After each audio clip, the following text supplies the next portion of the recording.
Welcome to the Loved Ones Season 2, brought to you by Your Speak, bringing people together like never before. We will be releasing 3 shows every weekend, and this is our 5th weekend called If I Could Turn Back Time. Our second show of If I Could Turn Back Time, Loved Ones Season 2 release, is the Primrose Protocol, starring Jacqueline Youm of Maryland, Ian Ashland of Maine, Yana Ramos of Washington, and introducing Morgan Walton of Maine. Directed, produced, and soundscape engineered by Joe Swenson of Maine. The Primrose Protocol is written by Harold Ta.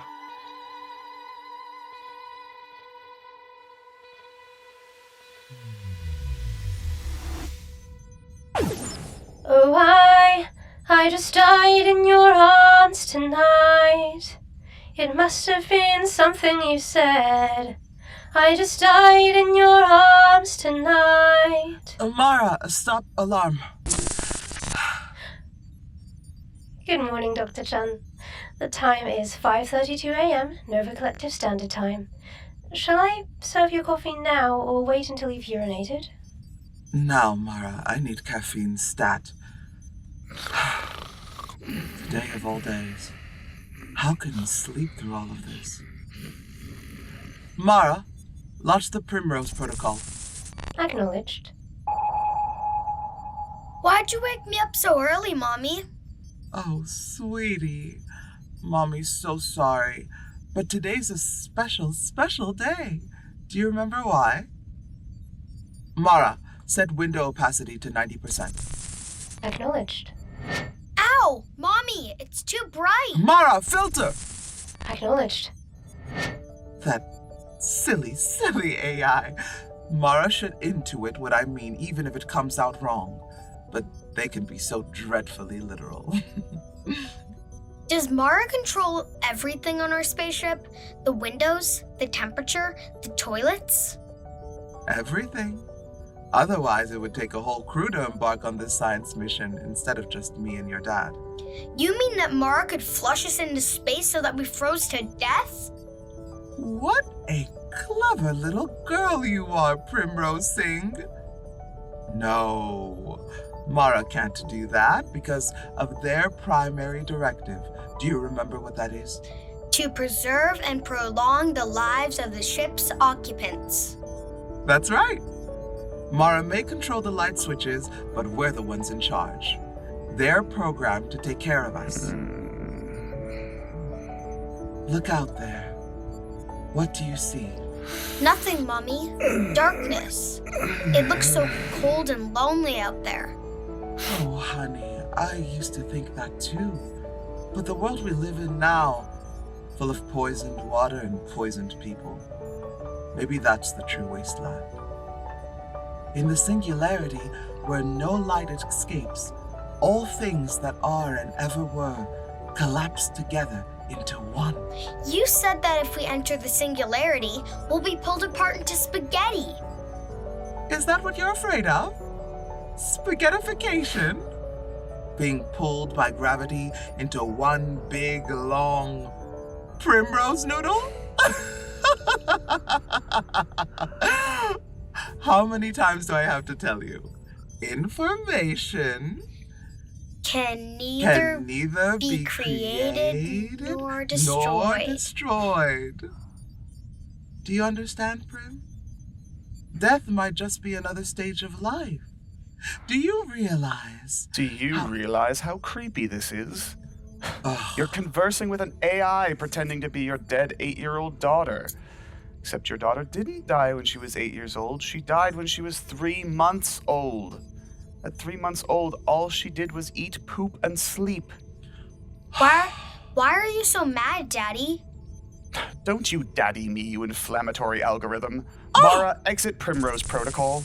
Primrose Protocol closed. Vicus! Mara, I told you to stop running the Primrose Protocol. Affirmative, Dr. Singh, but I am programmed to reconcile conflicting directives. How did you do that here? I let you believe Dr. Chun had stopped requesting. Tremendous. I'm stuck with an AI that has a default setting of best girlfriend. Why did you traumatize our daughter? Mara, run the Primrose Protocol. Daddy? I don't want to talk to you. Mara, exit the Primrose Protocol. Acknowledge. Run the Primrose Protocol. Mommy, why does Daddy hate me? Daddy doesn't hate you. It's just complicated. Will you please go to the food galley? The adults need to talk. Did I do something wrong? No, baby. Run along to the galley and let Mara prepare you a cinnamon bun. Yum!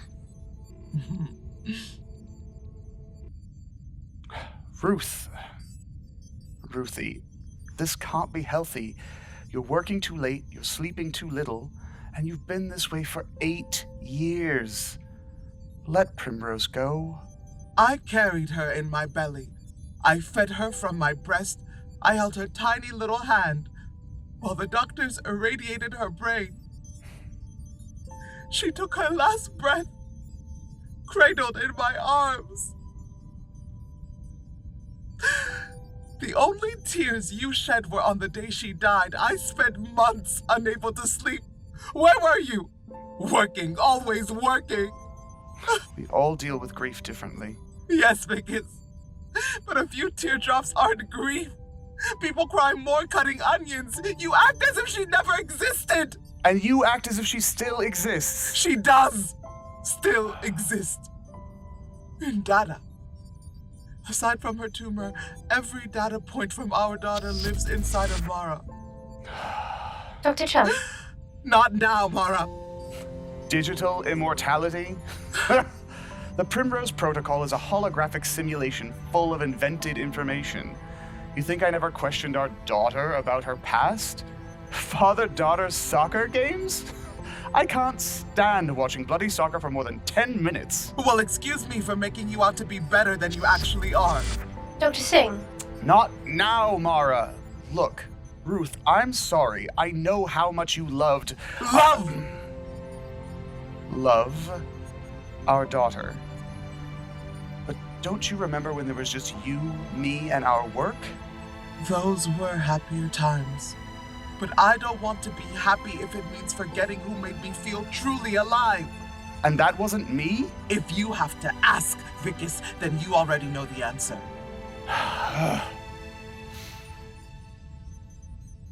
Her death wasn't my fault. Or your fault, or her fault. You, of all people, should know that entropy always increases. Things fall apart. But us? Let's not let us fall apart. Dr. Chan, Dr. Singh. Not now, Not Mara. now, Mara. We are no longer at the periphery of the event horizon. Bring us back to an orbiting position near the event horizon.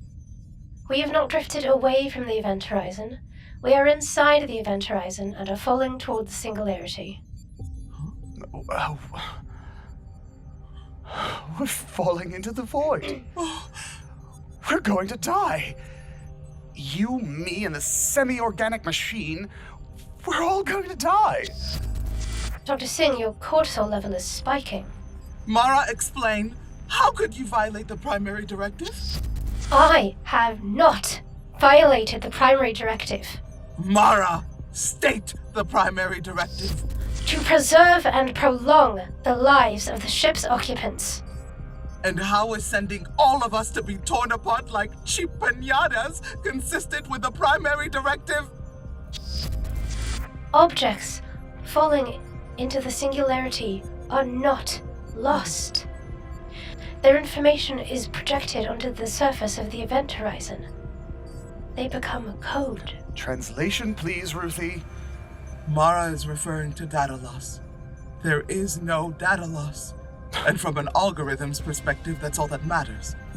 Our bodies will be ripped to shreds, but that's unimportant. We're phase shifting like water becomes steam. So long as our data is preserved, and it will be, how we're reassembled is a secondary consideration, a technological hurdle. Oh, thank goodness it makes sense from the perspective of a computer that doesn't care whether its insides are made out of flesh or metal. Are you dissatisfied with the way I've reconciled your conflicting desires? How can you know what we want? I monitor your heart rate and body chemistry. I record your brainwaves when you sleep and your voices when you speak. I know your preferences for food, music, pornography. What do you think I want, Mara? To be reunited with your daughter. And me? To be reunited with your wife. Primrose would like to speak. Primrose? No. Mara, she died once. I won't let her die again. Keep her in the typical day program, but give her whatever she wants for lunch. Primrose currently is in the typical day program, but she's eavesdropping on the conversation. She always eavesdrops, but doesn't tell you. Typical 8-year-old. Mara, run the Primrose Protocol. Are you still mad at me, Daddy? Let's just say I'm beyond mad now, sweetie. No, Primrose. I'm not mad at you. Mommy, I'm sorry I kept secrets from you. I forgive you, honey. But why don't you go up to the bridge? You could have unlimited holo screen time for the rest of the day. I want to stay here with you and Daddy. I think I can help you when we all turn into spaghetti. This is no place for a little girl. I remember, Mommy. I remember dying. Not in my head, but in my body. That's just a bad dream. I cut all the bad cells out of your brain when you were reborn. The cancer was gone, but the memory of living, of dying, of pain, that was already burnt into other parts of me. What do you remember, Primrose? Besides the pain, I remember the warmth of Mommy's arms and chest pressed against my skin. I remember Daddy's tears falling salty and hot onto my face and running into my mouth. What else? How bored Daddy looks at my soccer games. Couldn't you take up piano? Death isn't so bad. I take that back. It's horrible.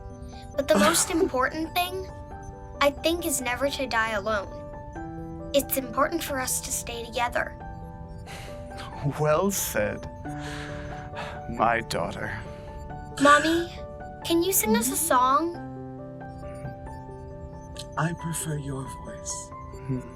Will you sing for us? How about something Mara taught me? That sounds lovely, dear. Oh, I just died in your arms tonight. It must have been something you said. I just died in your arms tonight.